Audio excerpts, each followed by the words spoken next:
Merkezi Avrupa Hollanda'da bulunan İHO Ebrar Yardım Kuruluşu dünyanın birçok yerinde kurbanlarını keserek muhtaç ve ihtiyaç sahibi ailelere ulaştırmaya devam ediyor.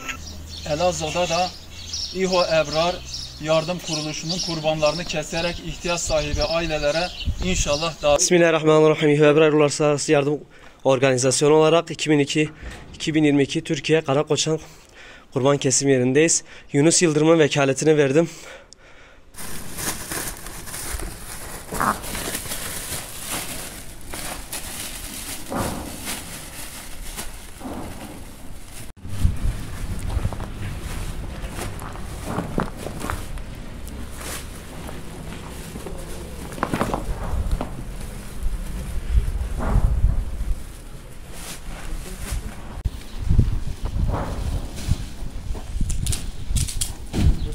Buradan geç.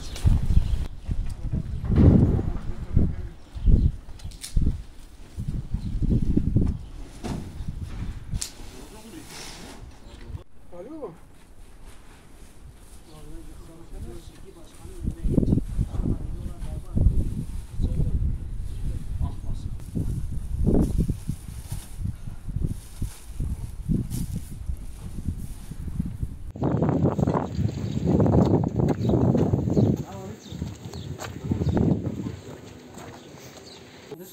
Ona verirsen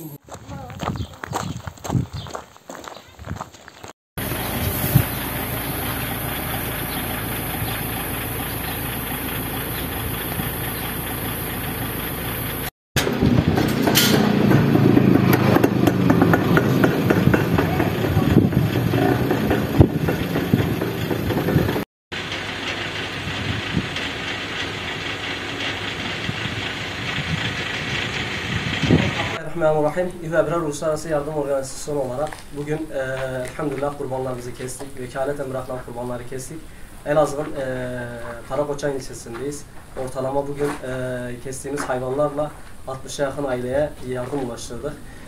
Kurban eti ulaştırdık. Rabbim hayırlı vesile olan bu vekalet kurbanını bize teslim eden ailelerden de Allah razı olsun. Hayırseverlerden Allah razı olsun.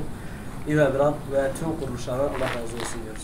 Merkezi Avrupa Hollanda'da bulunan İHO Ebrar Yardım Kuruluşu aracılığıyla hayırseverlerimizin Elazığ'da kesmiş oldukları kurbanları onlarca yetim, mağdur ve ihtiyaç sahibi olan ailelere ulaştırmış bulunmaktayız.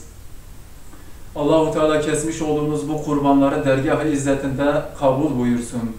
Sizler kesmiş olduğunuz bu kurbanlarla onlarca yetim, mağdur ve ihtiyaç sahibi ailelere sofralarına aş oldunuz, onların gönüllerine ve kalplerine ışık oldunuz. Allah-u Teala yapmış olduğunuz hayırlarınızdan dolayı sizlerden razı olsun. Bu vesileyle gerek sizlerin, gerekse tüm dünya Müslümanlarının mübarek Kurban Bayramı'nı canı gönülden kutlar, Müslümanların birlik ve beraberliğine vesile olmasını Cenab-ı Allah'tan temenni ediyorum.